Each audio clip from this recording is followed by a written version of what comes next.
Is there a difference between what you are trained to do and what you actually do for students who are deaf-blind?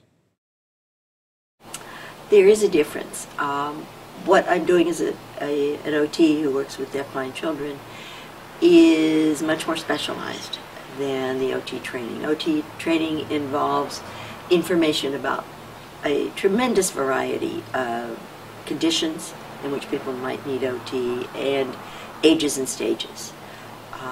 OTs then decide after the training what they wish to specialize in. I specialize in pediatrics.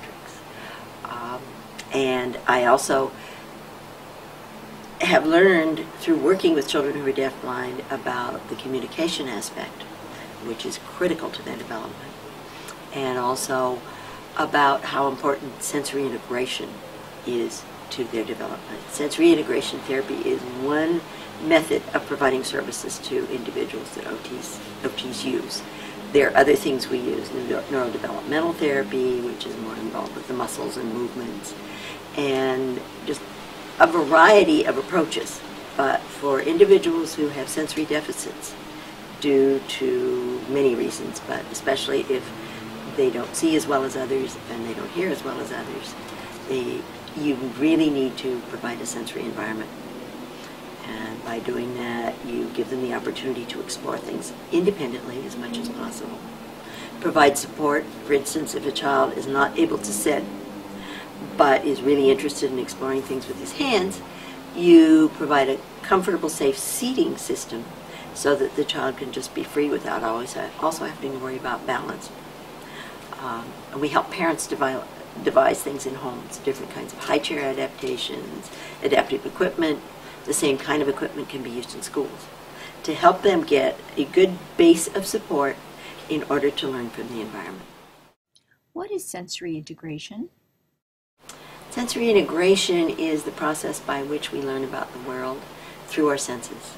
The sense of hearing, the sense of sight, sense of taste, sense of touch, vestibular stimulation, which involves the body's response to movement in space, and proprioceptive stimulation. It's an unconscious awareness of where your body is in space and what your muscles are doing, in particular your joints. All of that is important to growing and learning, and growing and learning in a way that gives you information and you adapt appropriately to things around you. If you're not able to experience the world in those ways, then the way you process what is available to you is different than someone who has all the senses intact and also is not afraid or disturbed by various kinds of experiences. Do your services change with the age of the student, and if so, how? They definitely vary. Rather than looking at children's ages, I look at their developmental levels.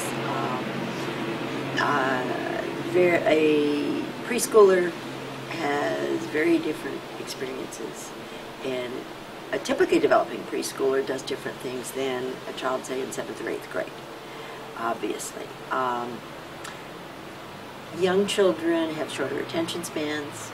They're not able to focus as much, and you have to provide a variety of activities in quick succession sometimes. They also may be simply at the sensory exploration level and not able to go on to making transitions easily or generalizing information from one setting to another, or just learning about the differences, similarities and differences between different textures, for instance. We, as OTs, I think we assess where an individual is, regardless of age, and then we know enough about communication skills and assessing whether the child can communicate what he wants or not. And it doesn't have to be through language. Some children can't talk. Some children will not be able to talk. Some adults can't. But we learn how to use the sense of touch and gesturing to convey information and to request things. So it's very important that individuals at different ages are able to request things that are meaningful to them. So it depends on the individual and what they're most interested in. Also what the family wants the child to learn to do, what's important to them. For some parents, toilet training might be more important than anything else. And you go follow the lead of the parents and help them understand that these are the readiness cues and this is what you can do to help them learn the next step. So definitely it varies. How do you share your expertise with others on an educational team, including family members, so your goals are integrated into the students' home and school lives?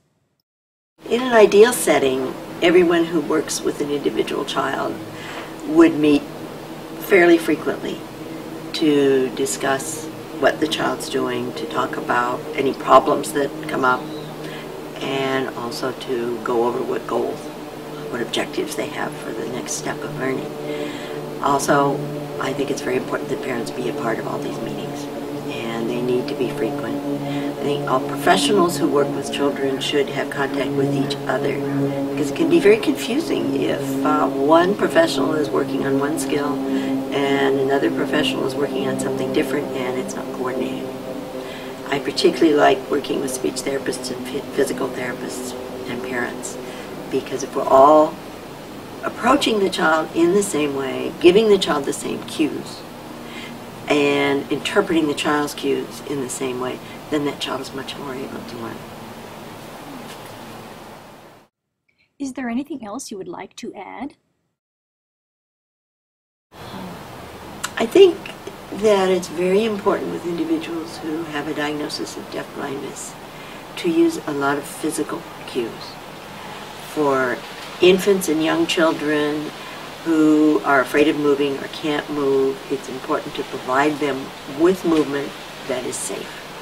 To rock a child in your arms or in a rocking chair, to help them learn to roll from one position to another, by putting your hands on the hips and shoulders in such a way that it facilitates the child learning to do it himself rather than having it done for him.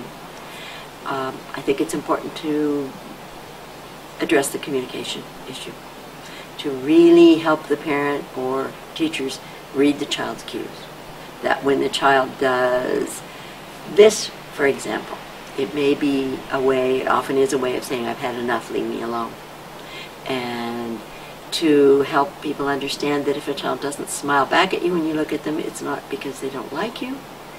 Or if a child doesn't want to be touched, it may be because he spent months in the hospital and is afraid of touch. It has not been soothing, it has been very disturbing, and he doesn't know how to interpret it. And I think that's important, to really be aware of what the child is experiencing from his perspective as much as you possibly can.